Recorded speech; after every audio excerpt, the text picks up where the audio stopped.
back with a Tuesday edition of Your Wildest Fantasy Football Show. Things look a little different. Tried to go on our StreamYard site that we normally use to broadcast the show. Just would not. Like, I went to it and it just says, like, Google cannot connect to the site. This is, like, not even a real place. Are you sure you want to be here? I thought I was in a place that I wasn't supposed to be. Thought I might have been on dark web for a minute. I wasn't. The site just didn't work. I don't even know how to get to the dark web. I don't think that's a topic we need to discuss any further on this show. No, I don't think we do. But if you were wondering why we look a little bit different, that is why. Just technical issues all over the place with us this week. But we're here, and we are going to attempt to discuss what we need to talk about on the show, which is obviously Tuesday. We got to talk about Monday Night Football. We got to talk about waivers. We also have a segment that was invented because of our conversation yesterday, right? Which is the best names in fantasy football. Exactly. So be sure to stick around for that as well. But without further ado, we are going to start with as the title suggests, shocking loss from the Rams to the San Francisco 49ers on Monday Night Football, 31-10 blowout. What are your takeaways from this game, Cody? I think the Rams as a whole looked a little slow. Started off, Matt Stafford, like first throw, basically pick. That's never like a good morale boost for the whole team. So I think just from there, it started to go downhill. They have a much needed bye week this week to kind of recuperate, regroup as a team, and poise themselves for a good second half. So really, besides Cooper Kupp, I wasn't encouraged by anyone on that roster. Last night was it was tough to watch if you were rooting for the Rams, but San Francisco looked good. I mean, looked better than Rams did. It was a weird week for the Rams. And we've seen it last week. I mean, it was kind of the same exact game. If you look at it, like Matthew Stafford spots him 10 points, and then they are just fighting from behind the whole time, pretty one-dimensional on offense. And obviously that's going to be pretty limiting, and certainly going to be limiting when you're without one of your top wide receivers in Robert Woods. OBJ still pretty new there. Right. You have a lot going on right now. And we're still trying to figure out what this offense is. And it just seemed like they were out of sync. You hope that they can regenerate it just so we can get the full fantasy value of what this offense has been and is expected to be. So hopefully after the bye week, things are fixed. Obviously for Cooper Kupp, you're not very concerned. He got a lot of garbage time yards and catches. I expect to see more out of this offense. I think we all do. Expect to see more of Van Jefferson and Odell. What did you think about the Odell first game out there? I thought they did a good job in the first drive first two drives, I guess, to try to get him the ball. I mean, obviously, the pick right off the bat wasn't encouraging, but then he reeled in the next two catches that they threw his way. And I think that was a good little stepping stone for them to get him acclimated to the team a little bit, get him used to some of the plays. Obviously, just getting traded there, trying to learn the whole playbook, in a week is not ideal. But I think he did a good job at trying to get himself ready. Obviously, much needed bye week. I think comes at a great time for him. Another week to sit down, get used to Matthew Stafford, get used to the Sean McVay offense. I thought it was a good first game for OBJ. Like, it wasn't a good fantasy day, but I think it was a good day for him to get used to the team, to poise himself for better days to come. I think it was okay. Obviously, I think it was more encouraging for me than I thought it was going to be. As we discussed plenty on the show yesterday, was not as bullish on OBJ as you are going forward or last night. But it was kind of a mix. It was highs and lows. Obviously, the first pick was it was a miscommunication. And because OBJ has only been there a week and Matthew Stafford has been there the whole time, my guess is that it's OBJ's fault. But that, I guess it is just a guess at that point. Obviously, you could see that he could still get open. That comeback, that was his third target, his second catch of the two catches. You see how he can get open. I was encouraged in the way that he was used and that he was out there in some of those like Robbie Woods spots, like where Robert Woods would be on the field. He was playing in that role when he was out there. And that is very encouraging going forward when he, I think, gets more acclimated, like you said, and is out there for the full snap count. I mean, I think it was encouraging that even in a blowout loss like this, no one really had a crazy day in terms of an unreal target share. I mean, Cooper Kupp got 13, but he's had 13 even with Robert Woods and everyone healthy. Van Jefferson got 7. He had 7 targets when everyone was healthy. Higbee got 5, which is like about an average for him. I just thought it was like an average sort of day for everyone else. So I was encouraged to see, like, it's not that didn't hit like desperation mode and trying to get these guys just manifesting some unnecessary touches, On the San Francisco side of the ball, obviously Debo had a big game.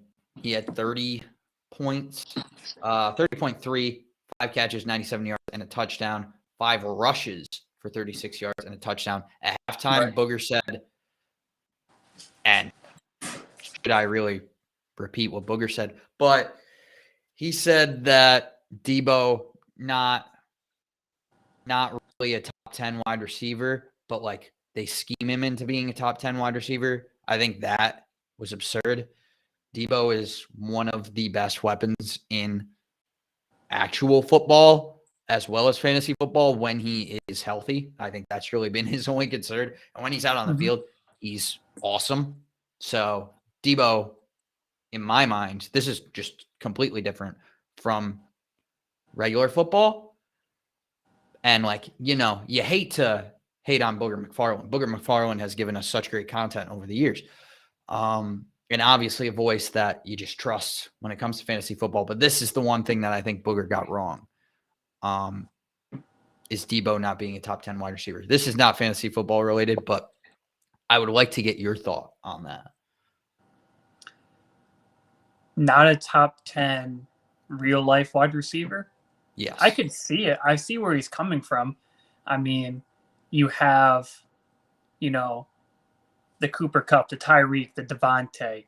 You have the Hopkins when healthy. You have the JJ. You have the AJ Brown. You have, you have these guys who you can see filling a role and are producing very well in their respective spots, getting open with ease.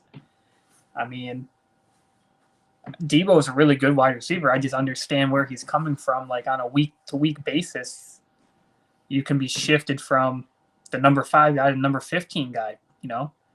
I mean, I think there's very few people in the league who, I mean, Cooper Kupp, Devontae Adams, and Tyreek Hill, I think are the only 3 people that we really agree on as being in that upper tier above most other people.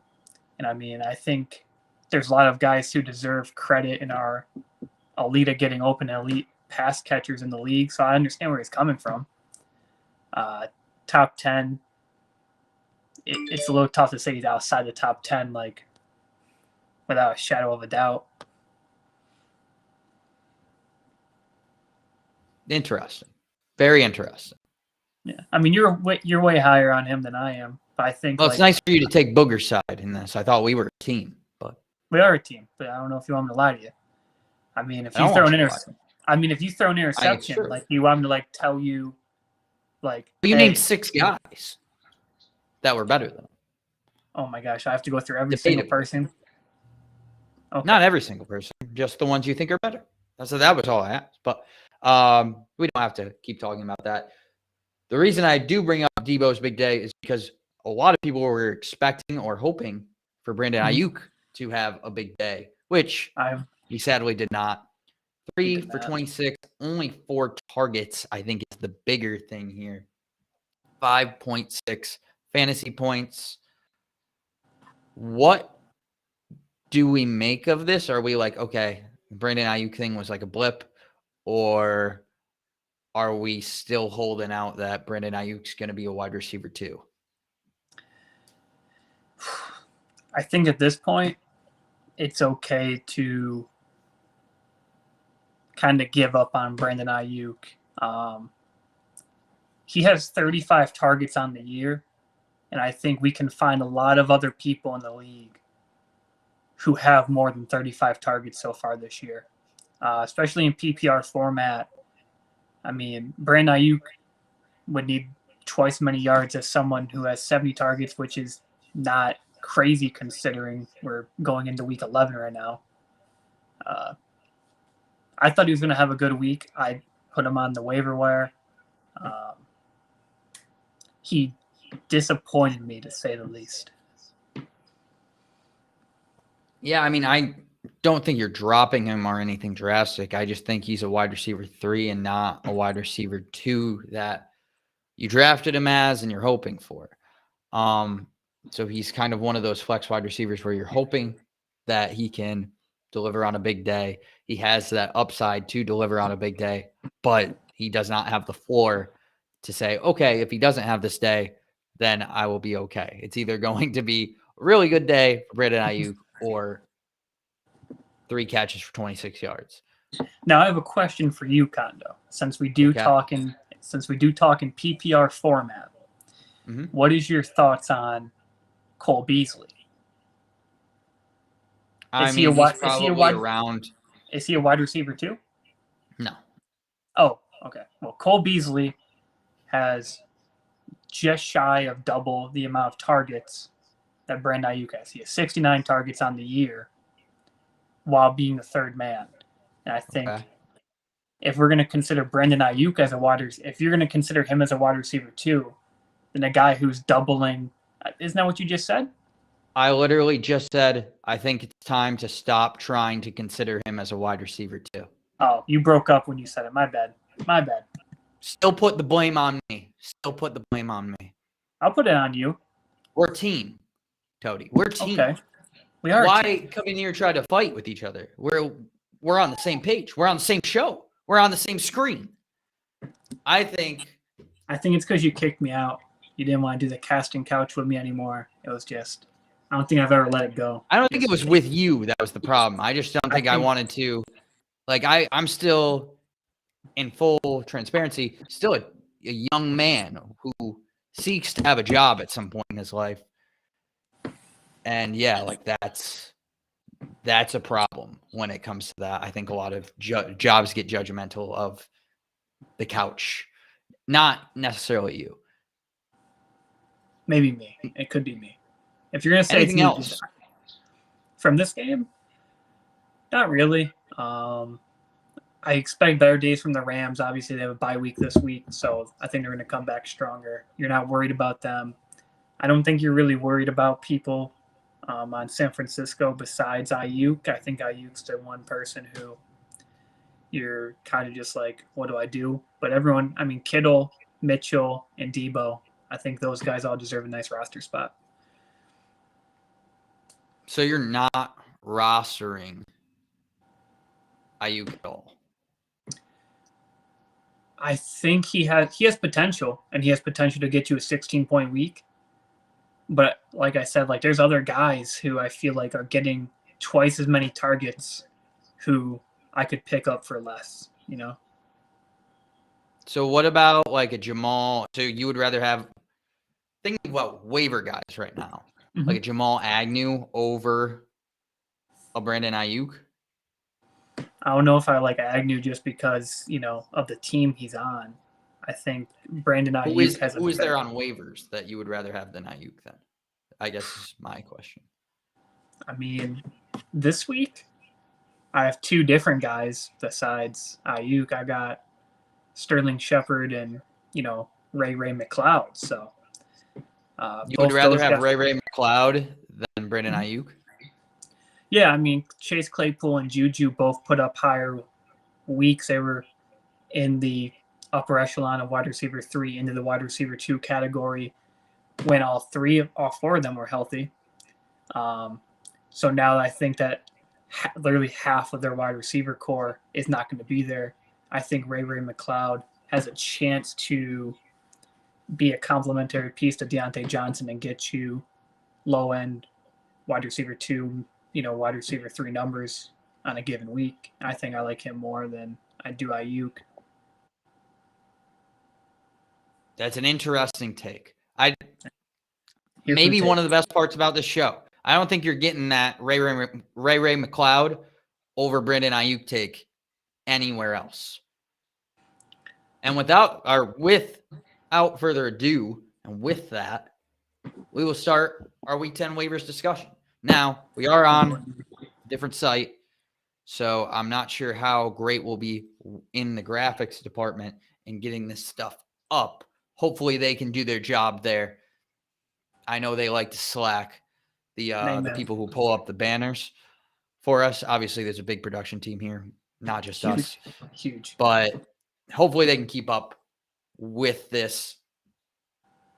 But how do you want to start this discussion? Do you want to start with your quarterbacks? Yeah, I mean, I always like to do just by position. It always makes it easy for me to keep it in my head. I'll let you do, you know, your top guys. I'll just go the top guys for me at each position. Okay, we'll start with Tody's QBs. I don't have any QBs on my top 5 list. That actually surprised me. I really thought you would have one. You're a big mobile quarterback guy. Hence your infatuation with Taysom Hill. But for me, I put Cam Newton. They're playing Washington this week. If he is promoted to the starter, which I believe a lot of people are assuming he will be, Washington is dead last in terms of points to the quarterback so far this year. So he has got a good chance to start and make a nice impact for your team. Second guy for me is Jimmy G. He didn't really show it all that much last night in terms of fancy production. You know, only giving you 15.5, but I think that he didn't playing need to. Yeah, he didn't need to. Like that was another thing. And I don't think Jacksonville, depending on the Jacksonville team that you get, he could potentially need to show out for. And I think that's why I like him this week. He's an interesting guy. So Cam Newton, Jimmy G. A guy I didn't put on the list, but I thought is an interesting option is also Tua. I'm not as high on Tua, but I think in some deeper leagues, they're playing the Jets. I think you could find yourself rostering Tua this week. And I think he'd be an okay substitution, but I like Cam and Jimmy G before him. Interesting.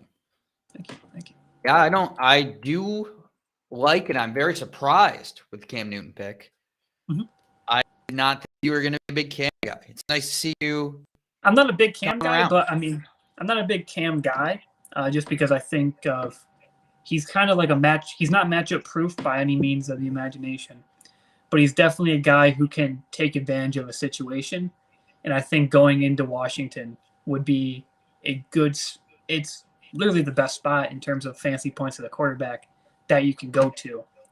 And I mean, you have CMC back and you have DJ Moore out there. So obviously you have some weapons to help dish the ball to. that's just, and obviously Cam, everyone knows Cam likes to run and run through people. So that's also going to be, like 4 or 5 plays where he's going to get you 30 yards on the ground. Yeah, I think that gives him a safer floor too, right? That running ability. I think that's going to boost it up to where I'm not sure that he's going to really, really let you down as much as somebody who's going to rely on passing the ball a little bit. Even somebody like a Daniel Jones that still runs a little bit, but not as much as we expect Cam Newton to. Right. Justin Fields didn't make the list. Yeah. That was Tom. Wait, who? Justin Fields. I didn't say his name at all, but Tom Brady. Your list, I was surprised. Oh, he would not make my list until he proves me wrong. Tom Brady, I think, is like one of the few people, I think, as far as quarterbacks that go, that doesn't need to run and still get you productivity. Whereas I think most of the other quarterbacks in the league that are going to finish as like a top 10 guy give you at least a little bit, or a top 5 guy at least, give you at least some sort of mobile productivity. Yeah, it's definitely harder to find those kind of guys that don't need to run and can still be productive for you consistently. Now, you did say until Justin Fields proves you wrong, he would not be on your list. Justin Fields does have 25.3 and 18 in the last 2 weeks. Now, I know you're going to say, well, he had single digits in all but one of the weeks before that.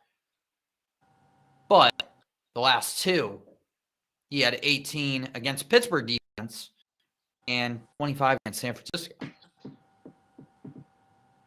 And he's going against Baltimore, who is allowing what would it be, the 9th most fantasy points to opposing quarterbacks? I'm trying to find it. In the top 10. Yeah. He did not make my list, mainly because he's averaging underneath 10 points a game. But over the last 2, I think it's the thing we're forgetting here. So I think you're focused too much on the grand scale. He was still learning. So are you going to start Brandon Ayuk? Well, he wasn't great last week. He got you 2 double-digit weeks the week before, though. So based off your logic, that's why you were starting him last week. So if a guy has 2 back-to-back weeks of double digits, you're going to start him no matter what. Is that what I'm? If it's Justin Fields, I think about it just because, honestly, and again, I know we're supposed to be a team here, but I think the unprovoked attack earlier makes me want to start Justin Fields just to tick you off a little bit. Go for it. If you want the 30th ranked quarterback who's played every game but 1.5, go for it. Absolutely. Mac Jones is right above him, playing the Atlanta team, who I think we all agree is not as scary on defense.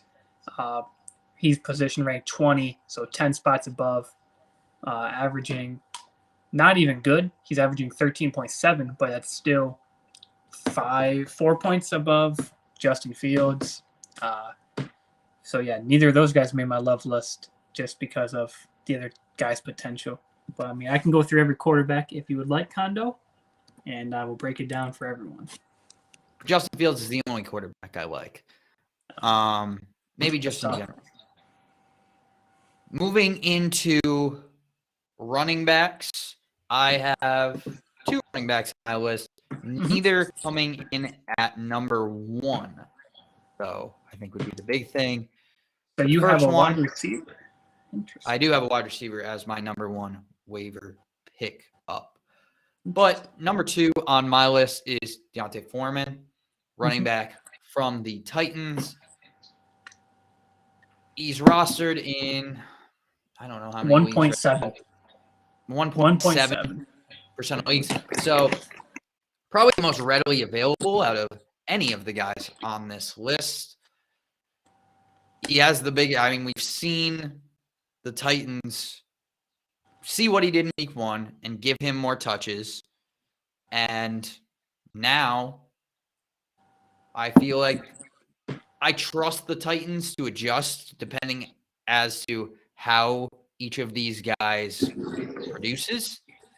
I'm not afraid of them sticking with Adrian Peterson, despite how he produces, just because it's Adrian Peterson, because we've seen them already move off of him to D'Onta Foreman and already move off of McNichols a bit to give Foreman a good chunk of the work. He caught some passes. He did. I think D'Onta Foreman could lead the charge here.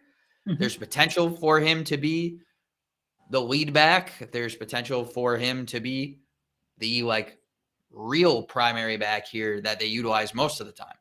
Do we know if that's going to happen? No, but I think that potential is enough to make him my second waiver wire pickup, because how hard is it to find a running back that has that ceiling and that opportunity? We know that it is fairly difficult to find that. I mean, we're starting running backs like Javonte Williams, who's a good running back, but doesn't have the opportunity unless Melvin Gordon gets hurt, that I think D'Onta Foreman has in a situation that really favors the running back, where the running backs are, I mean, Derrick Henry was getting more touches than anybody. I'm not saying that he's going to get as many touches as Derrick Henry, but he only needs a fraction of that to still have as much as anyone else.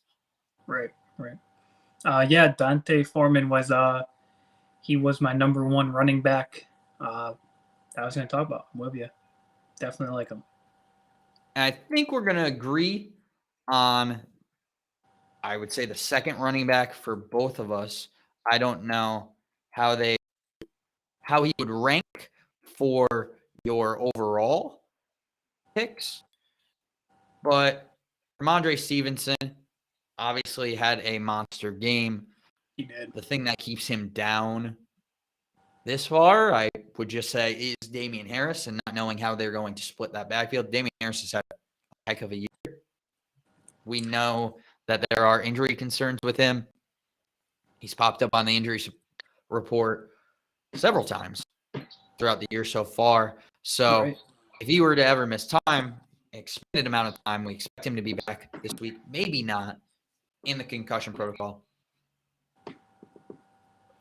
If he were to ever miss time, Ramondre Stevenson, we've seen obviously last week what he can do in that role and is very trusted in that. I just don't know how much work he gets in comparison to a guy like D'Onta Foreman.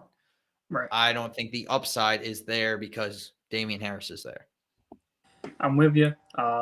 Stevenson was my second official back that I was going to put down. I'm with you. I mean, he obviously really only has value this week.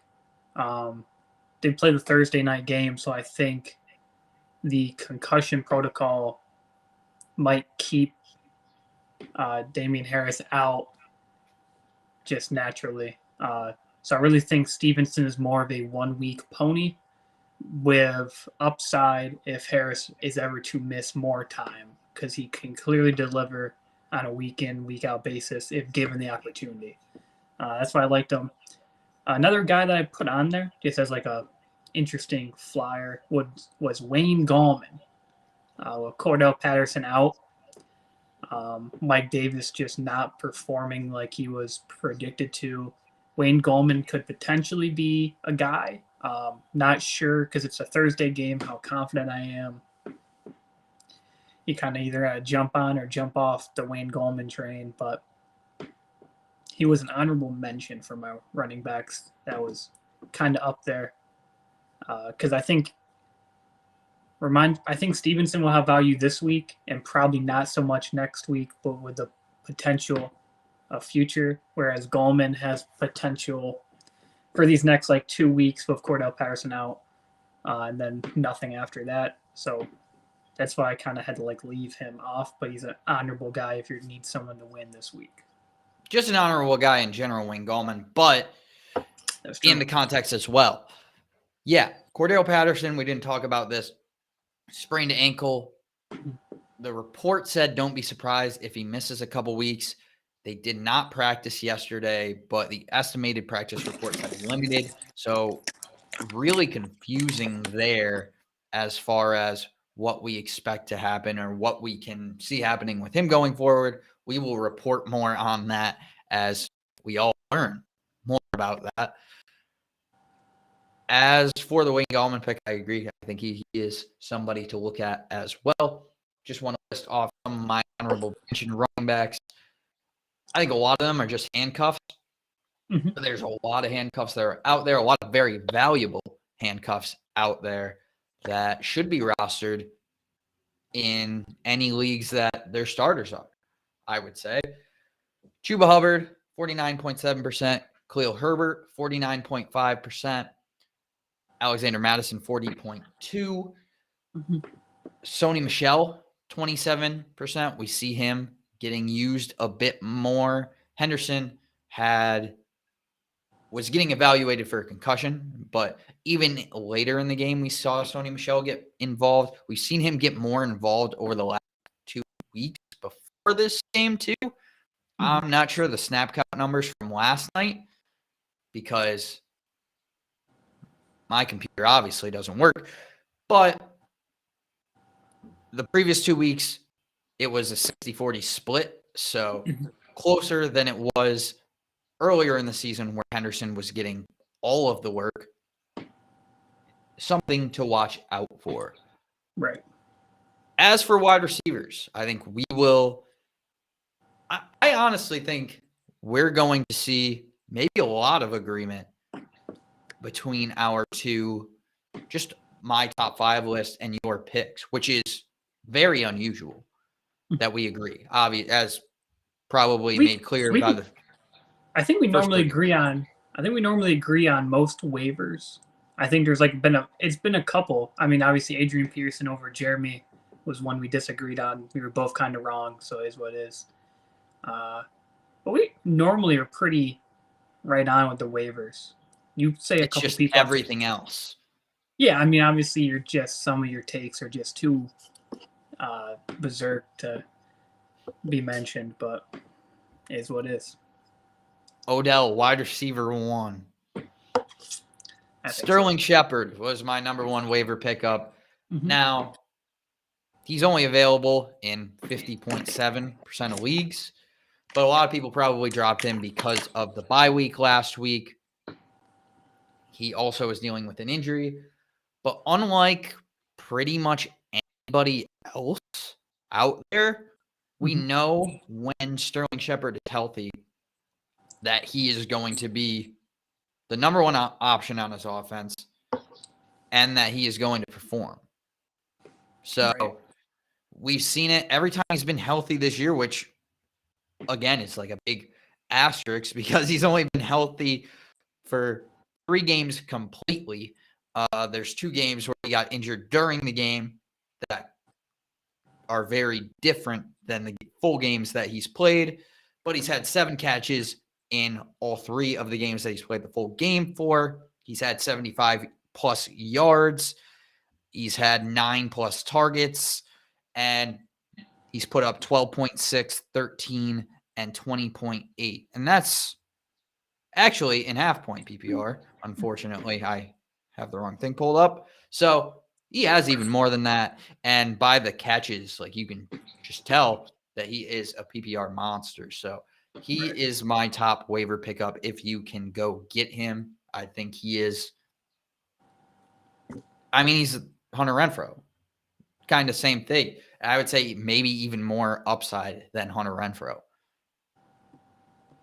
Right. Sterling Shepard was one of my 2 wide receivers who I think have a chance to be really viable this year and moving forward.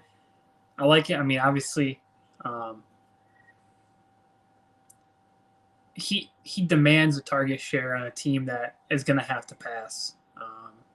I think that's kind of what you're looking for in a wide receiver. I like it. The other wide receiver I had leaving only the 3 spot open for my top 5 is Rashad Bateman at 5. Interesting. He's getting targets. I mean, I think that's kind of the big story here. And one of the big concerns was Sammy Watkins coming back. Sammy Watkins had a game that I don't think anybody wants to remember on that team. So it kind of opens the door for him even more. He saw 8 targets in that game, had 6 catches for 80 yards, has over 10 points in the last 3 games, has 6 targets in every game he's played in the 4 games he's played so far in his career. So they're looking to get him the ball, and it's not like 6 targets for like 50 yards or anything like that. He in the first game, it was less than 10 yards a catch, but since then, it's been pretty good. He's been pretty good downfield as well. So I like the upside here, and I think it's like a big receiver too, or bigger receiver in comparison to like Hollywood Brown. Obviously, Mark Andrews is probably the guy they look at in the red zone a lot, and then Lamar running the ball. But he may emerge as a red zone option as see him more than 4 games in his career. That's an interesting one. He was my like third man out, I guess to say. Again, I just have a hard time trusting someone. I have a hard time trusting a Baltimore wide receiver. Just is what is until Lamar like continues to show like his ability to have a bunch of viable fantasy wide receivers. I'm not going to buy in on it yet. I think there's other teams that could potentially have more guys who have shown for multiple seasons now that they can support 2 wide receivers, 3 wide receivers, depending on the team. I like it though. Like I said, he was the odd man out for my list. Just, Bateman only has 1 target in the red zone. So, like, he kind of has to break it big. He has to, Well, he has, I think it's a small sample size, too, right? Right. I mean, he has what, 20? I'm trying to find it. He has 16, 22, 28 career targets this year and 1 in the red zone. So not quite 1 for 4, kind of small. But again, small sample size, only 28 passes his way total. It was just one of the reasons why I like kind of was a little bit more hesitant on Rashad Bateman. But I don't hate it. Last 3 games he's looked good, so hard to beat that. Who are your wide receivers? So we already covered Sterling Shepard. I just gave my honorable mention of Bateman. I put Ray McLeod if Chase Claypool is to be inactive.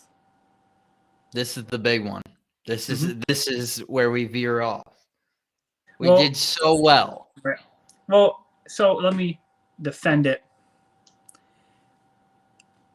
Claypool, if he is to miss the game, I think Ray McLeod has a chance to be a good number 2. I mean, we saw Chase Claypool put up a 24-point week against Denver, put up an 18-point week in Cincinnati, put up 2 10-point games in Cleveland and Buffalo. So we've seen them have a wide receiver 2 that's been functional. So that's just kind of why I think and I mean, obviously, McLeod got you 15 points last week. I mean, not you, but, no one really had him playing. But, like, in the game that they gave him targets, he delivered for you. So I think if Chase Claypool is to miss any more time, he's been a little banged up this year, is what it is. But if he is to miss any more time, I think Ray McLeod is a good, viable, guy who could get you double-digit week if need be. Okay. I don't mind the Ray McLeod take. I think he is like, I may be just a little like colder on it than some people because I've heard from other people who are saying I might pick up Ray McLeod on waivers. which I think is an okay move. I just think the comparison to Claypool is where we're a little off. I think they're very different players as far as yeah. just in the role they play. Obviously, Claypool, he'd go as far as size-wise. Like Claypool, 6'4", 238. McLeod is 5'9", 190. So Claypool is this kind of deep threat down the field, jump up, catch the ball, go get it. Where Ray McLeod, as we saw, he had, 9 catches for on 12 targets. Yeah, for 63 yards. So he's a little bit in the more in the shorter area of the field. Yeah, so, but for PPR, that's helpful. Yeah, and I think that he can be a PPR-like weapon if that's what you're looking for. I just wouldn't expect him to do Chase Claypool things. That's like 5 catches for 100 yards and a touchdown, or like in a big Chase Claypool game. I think they play different roles. And if you're looking for a PPR solid floor guy, I think Ray McLeod could be that. But just size-wise, I think it's a little different expectations as far as like, I'm not sure that he's going to be the number one guy in the red zone. Would you consider Juju to be an inside guy? Juju's like slot guy. So he's like right. So Juju got double-digit week and close to it again when they had every single player healthy start of the season. Sure so I think there is an option there. Like I said, I think it's more. I like his chances a lot more if Claypool goes down for a week, which he has done, I think, a couple of times so far this year. He's missed games.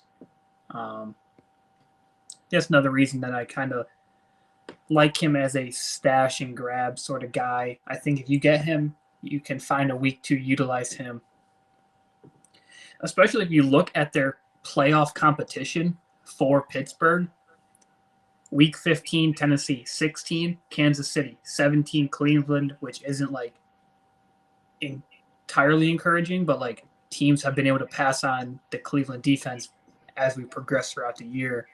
So I think these guys are, like, especially if Claypool goes down one of these late games, Ray McLeod has a chance to step up. And I think as far as third options with a potential to be the second option goes, he is one of the better ones that you could pick up on waiver wires this late in the season. Interesting. Yeah, I think he does compare a little bit more to that Juju type role. I like his floor.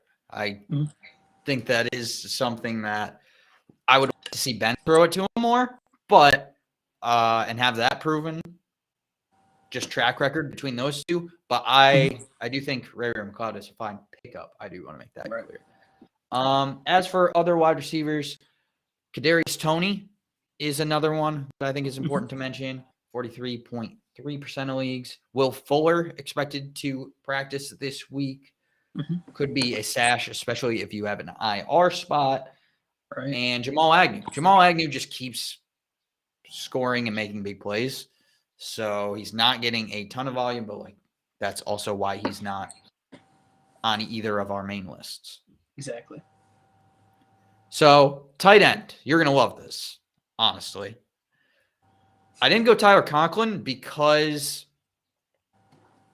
I feel like we talked about Tyler Conklin a lot, but I also think that this person might compete with Tyler Conklin the rest of the season. And you're going to hate that.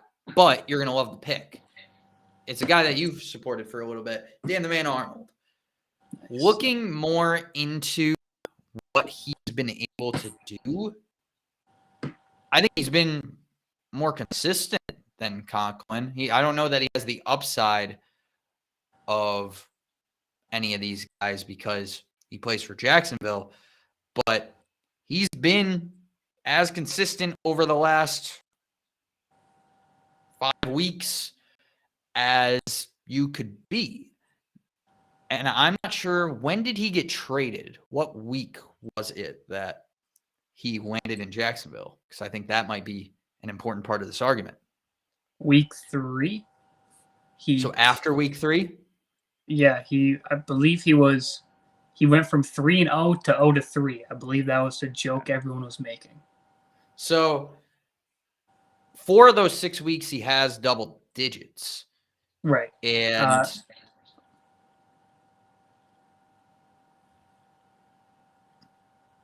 were you going to say something? I said, right. Oh, cool. I thought you said, okay. So back on track. 4 of those 6 weeks has double digits. Mm-hmm. He's getting target volume unlike many tight ends. So over that time, he has 7+ targets in 4 of those games. And one of the ones that he didn't have 7, he had 5.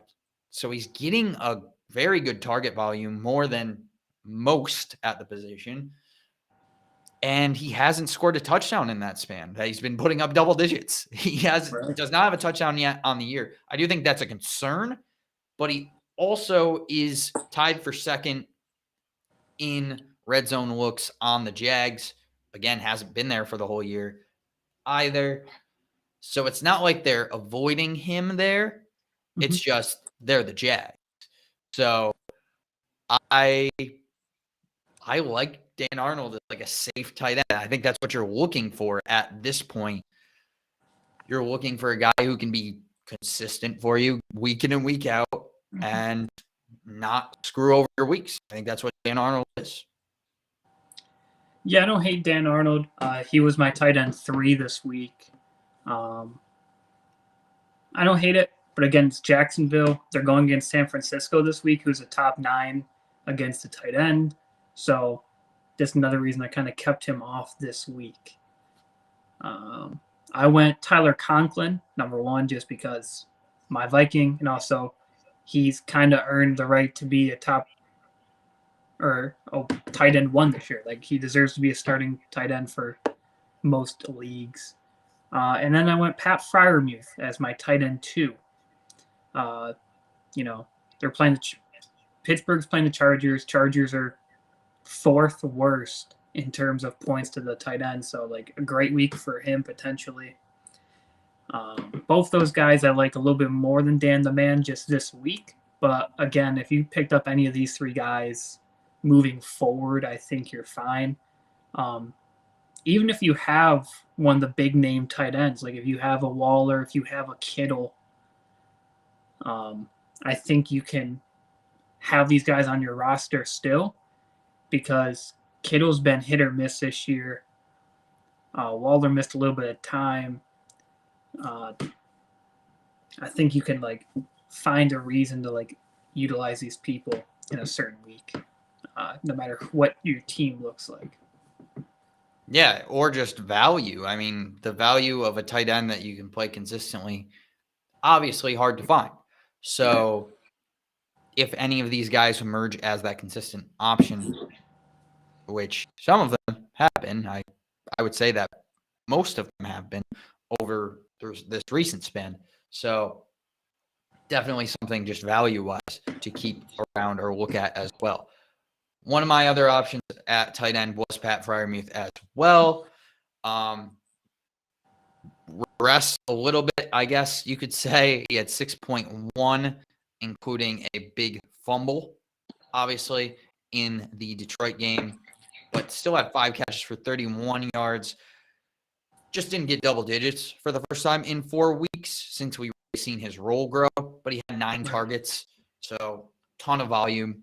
And if Mason Rudolph is going to start, that's something that's very intriguing. Exactly. I also like Logan Thomas. Logan Thomas is right around that 50 mark. Tyler Conklin as well. Those are all guys that I would look at the tight end position. So just recapping quick before we get into the defense and kickers, want to go through the priority list in order because kind of jumped around all over the place. Sterling Shepard at number 1, top waiver pickup this week. Then Deontay Foreman could emerge as the number 1 in a running back heavy offense. 3, Dan Arnold, getting a lot of looks, a lot of consistency at the tight end position. Ramondre Stevenson. Kind of in a tough role there with Damian Harris, but a New England offense that, likewise to Tennessee, is pretty run heavy. Maybe not as much, and he has a little bit more competition there, but obviously running back is tough to find. And then Rashad Bateman in Baltimore only played 4 games in his career and is seeing consistent targets, 6 to 8 range. Sammy Watkins with a tough week last week.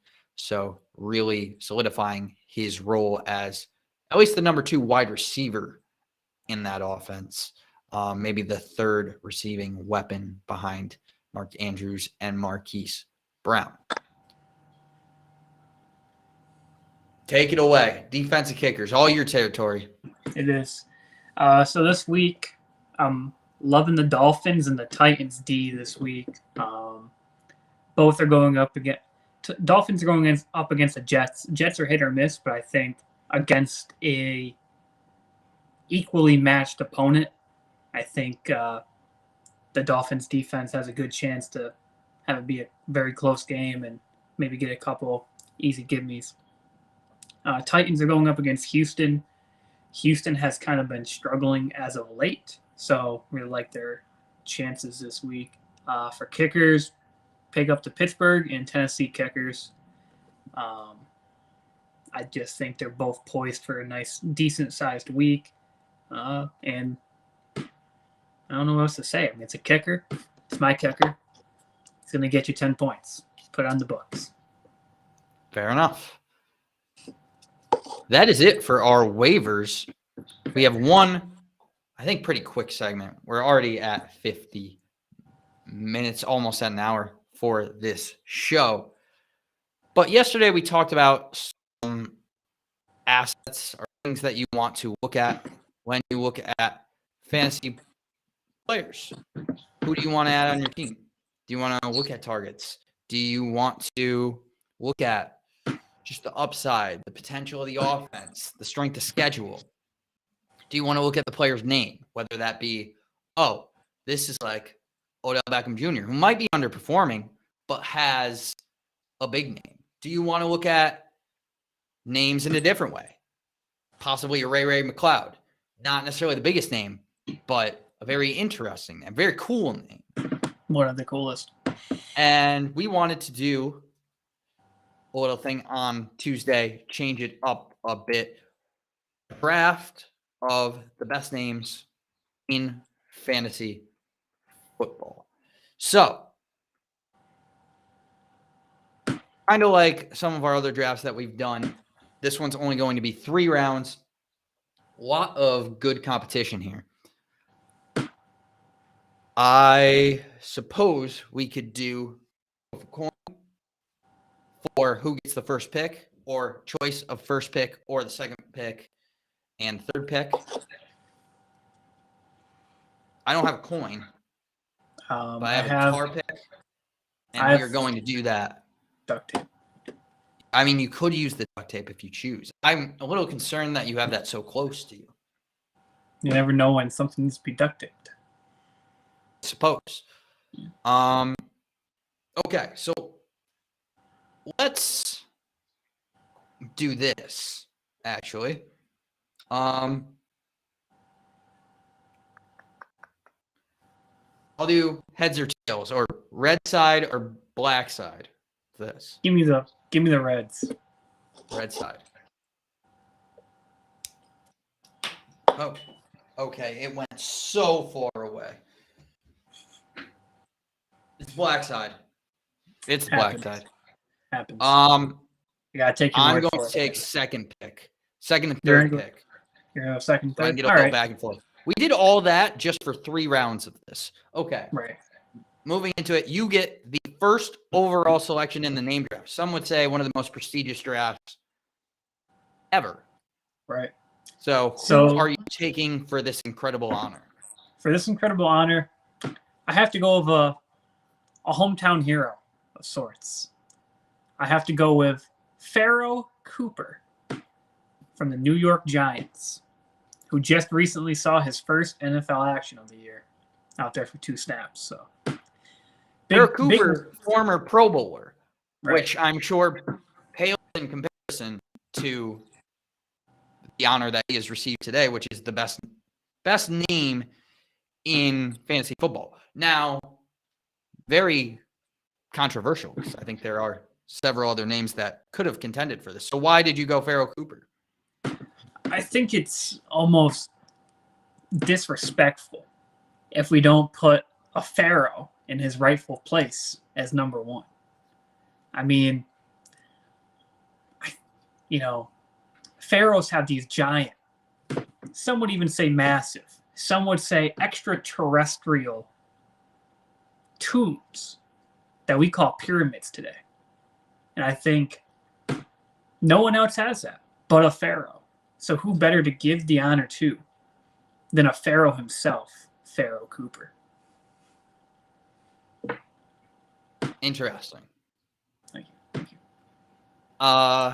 It was a close one. I'm going to be honest. I disagree with the pick, but it's fine because I get to take really 2-for-1 deal here at 2.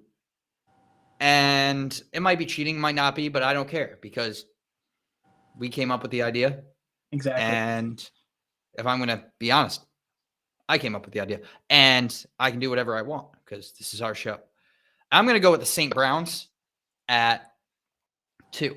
Now, this one's going to be a little bit because there's a few St. Browns here. And I do want to get our graphics team working on the names here, writing out the full names. So they are going to work on that. And I'm definitely not going to stall while I'm writing it. So that's tough. St. Browns. We have Equanimous and Amon-Ra St. Brown. Wide receiver for the Green Bay Packers, wide receiver for the Detroit Lions. Let's start with Equanimous. Equanimous came into the league a little bit earlier. We all saw his unbelievable catches at Notre Dame. Equanimous, I'm not sure necessarily what it means, but it sounds awesome. And it reminds me of equestrian, which is a very noble. I don't know if noble is the right word for the sport, but I say it's like a very classy sport. And I would imagine Equanimous, you get a name like that, you're a very classy guy as well. And I just like that it reminds me of another sport. Amon-Ra, also known as the sun god in Egypt. So Amon-Ra, the sun god, St. Brown. Now, I'll be honest, I didn't know that Amon-Ra meant the sun god because I'm just not that familiar with Egyptian. Mm-hmm. But if he was named sun god St. Brown, I think he would be the number 1 pick, no questions asked. And just because I know or don't know Egyptian, mm-hmm. I don't think that should take away from the honor of him. That's just a bias on my part. So I would say that puts him with his brother as my top pick in this class and the St. Browns. So we already, I think, established this on a show previously, very religious. So very religious back show. So to get the Saint in there is a nice touch. Right. So I'll be honest. These guys were in the consideration. Okay. But I had to think about it because I said, is a sun god really above a pharaoh? And I thought about it. And at first I was like, well, obviously he has God name. But then I thought about it even more and I said, there are no temples. There are no pyramids in honor of the sun god anymore. We have pyramids and temples for pharaohs. So I was like, obviously more people care about the pharaohs than they do about this god. So I was like, has to be the pharaoh. That's just why I had to be there. So respectable pick at number 2, though. An interesting point I want to raise to that is maybe the gods don't need temples. Maybe they don't need the tangible because it's the intangible in which they live and occupy us. they had sacrifices all the time. Like they're needy people. So I don't know about that second part, but they did sacrifice. I'm sure Equanimous and Amon-Ra had many sacrifices that they had to go through to get to this point as well, which we're glad for because we get to see them play football on a weekly basis. Speaking about sacrifice, my number 3 pick is Mekhi Sargent. Thursday. What? What? Thursday was Veterans Day. Obviously, a holiday that we talked about on the show. We said thank you for your service to all the vets out there, all those serving, for us to have the freedoms that we get to have over here in the good old U.S. of A. We are very grateful for that. Sincerely. Mekhi Sargent, I think, is just honoring those people like through his last name. And that's a very nice gesture, I would say. And I would be remiss if I didn't pay him that respect, the respect of drafting him number 3 overall in the name draft less than a week after Veterans Day. So that is my reasoning for the Mekhi Sargent draft pick at number 3. I like the patriotism, Kondo. Patriotism runs deep. I approve. I like it. Number 4 on the list might be what some would consider a cheap shot or an easy give me or playing the Colts. Something that's just easy to do. I'm going to go with the Steelers wide receiver core. Not all of them, but just a couple. I.e. in particular, Ray McCloud and Juju Smith-Schuster. The two of them just have a phenomenal name in which you can just, it was so good you say it twice every time. It's not Ray McCloud. It's Ray. It's not it's not Ju Smith-Schuster. It's Juju. You just have to put the respect on the name that you have to say it twice. Like, it's just so good. I like that you did say so nice you got to say it twice because I think that's exactly what it is. Exactly. And I think the last, McLeod is also a kind of like McLeod is a pretty sick name. Smith-Schuster is, SS is pretty cool, I guess. Like Secret Service. You get that Juju and then Smith-Schuster. Yeah. So it's a little bit of a in both phrases. Yeah. So I just really liked it. I just think that maybe the Steelers are only going for cool names. I don't blame you if you do. That's how I draft my, that's how I draft my fantasy franchise and all my Maddens is just by cool ass names. But I don't blame you. Don't blame me for doing it. It's working for you. Got 2 of the best names in football. Agreed. And not only that, but Ray McCloud, some would say, maybe even the reason that we came up with this idea, the origin of this concept. So for him to not be on the list would be just shocking and disappointing. So exactly. Yeah. At number 5, who are you taking? This one might come out of nowhere. This could be a little bit of a surprise. We haven't really seen him at all this year. I'm going to go with Antonio Gandy Golden, wide receiver for the Washington football team. Now, I know what you're saying. Who is this man? This is the man whose name sounds so much like candy. It's Golden. Gandy Golden. Just flows right off the tongue. Could have a little bit of Irish in him. Who knows? All I know is love the name, love everything about this guy.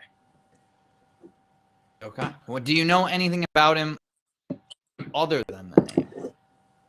I was just curious what the other things are that you love about him. I don't want to disclose his personal information on air. Okay. Because, That's fair. I respect your boundaries. Thank you.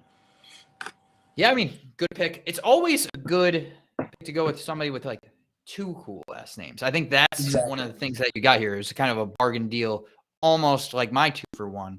Exactly. You also got a 2-for-1 deal on this one. I was actually a little surprised you didn't go with that 2-for-1. That was the one I thought you were going to go with, but I do enjoy the same round. I have a few here that I like, but it's going to be tough to really decide so there's one person that I know you might be mad at me if I take, so I don't want to take him. I don't know. It depends on who it is. I'm going to go with just what my actual heart is telling me to do. And maybe the name that I actually, for being 100% honest, I think is the legitimate coolest name in the list. And I'm going to go DJ Dallas. I think it's such a sick name. And just the spelling out of DJ is an unprecedented move that I think has paid off mightily over the last however many years that DJ Dallas has existed. I think if my name was DJ Dallas, I feel like I would just be more successful. I feel like we would have more viewers right now. We may be on an actual TV channel. And my internet wouldn't be bad. And we wouldn't be on Restream because StreamYard wouldn't be working. We would have none of the issues that we currently have. So I guess I do have a little bit of an issue because it's not his full name is Demetrius DJ Dallas. DJ is either the nickname and or middle name. I guess that's just kind of where the only issue is. I do enjoy DJ though, and the full spelling of it. I think it's much deserved to have it done like that. Much more professional. So I'll give it to you. I like it, and I like DJ. DJ Dallas sounds like if his football career doesn't pan out, which I hope it does. I hope he has a very successful career. But, when he's like 40 or 50 maybe, he could become DJ Dallas again. And, DJ weddings and birthday parties for people. That would also he could even be DJ Dallas. DJ Jam. We've talked about how we like the repetition. And that would just kind of right into that. I think you should do it while he's younger though. As you get older, your music taste changes. That looked like you just broke everything. I hit my elbow. It didn't hurt as bad as I made it look. So do you know times when you think you hurt something, you have something that makes sound or you stub your toe and it doesn't hurt as bad as it seems like it's going to, but you still react as if it hurts? That was kind of how that felt. That's how it looked, because I was I didn't hear anything break, and I didn't hear a gunshot. So I was I wonder why he's flinching like that. Do you want to keep going? Do you have any others that you would like to mention, or? I have another one who I didn't mention. The Rice Fountain. Don't know if I said it right. Yeah, it just looks like the Rice Fountain. No, I meant the Rice too, the Rice Fountain. It sounds like It sounds like you said the, but with just so much slang on it that sounds like duh. So it's the Rice Fountain, and it's a rice. I don't think it's rice. I think it's Doris. I think it's definitely Doris, but I think if you break the name down, that's what I'm kind of doing here. Yeah. Fair enough. I expected a Kyle Jasicki in here. I did not put Jasicki even on the list. I'm not sure if that's it's just there's a lot. And I also expected, I was very surprised to not hear a little Jordan Humphrey from you as well. I thought that was just a give me. I didn't want to put it on there. Felt like it would have been, a little bit too much of a give me ball for such a prestigious list like this. I didn't want to put in my personal sway. I've had to look at this objectively. Some big names that I had left off. Nick Chubb, pretty easy one. Samaje Perine, I think is a really cool name. Interesting take. Olamide Sakib's friend of the, I don't know about friend of the show, but someone we talked about from time to time. Jake Funk. Jake Butt doesn't play anymore, but just a great name. Divine Azigbo, Azigbo. Trey McKitty was one that I was upset that got left off. He was in contention for 6. Yep. Jeremy Sprinkle. And then one that's interesting to me Wasn't good enough to crack the top list. I don't know who you blame for that. I don't know if you blame the parent. It's. I don't know if blame really needs to be assigned. Was Derek Gore, running back for Kansas City Chiefs? Not necessarily because of the name, but because he's a running back with the last name Gore. So I think the assumption just is that he's related to Frank Gore. Right. So I feel like that helps in a way where it's probably like, oh, this guy, running back, last name Gore, probably might be related to Frank Gore. Got to give him a shot. And I don't want to take away from anything that Derek Gore has done in his career. He's obviously had some moments where he's looked pretty good this year. So, but I think that might play a role in it, even subconsciously, without like trying to make that a thing. I think some people might be like, oh, Gore, running back, Frank Gore. Is this guy going to be Frank Gore? Sign him. Maybe. Interesting honorable mentions. I like it. Like the list. Did you have any others you would like to add before we sign? I'm not getting comments. If I don't see it. Yeah, I see 0 comments. So sorry if you have them. We'll be better tomorrow. Yeah, hopefully. Yeah. Our site works. But that is it for us today. Thank you for watching. Thank you. We will be back on not tomorrow. Thursday. We'll be back Thursday. Thursday. A big Thursday night football game between the Atlanta Falcons and the New England Patriots. A lot of injuries. Will Cordero Patterson play? Will Damian Harris play? What does that mean for Ramondre Stevenson? What does that mean for Wayne Gallman, Mike Davis? A lot of fantasy implications. Good luck with your waiver pickups, and we will see you on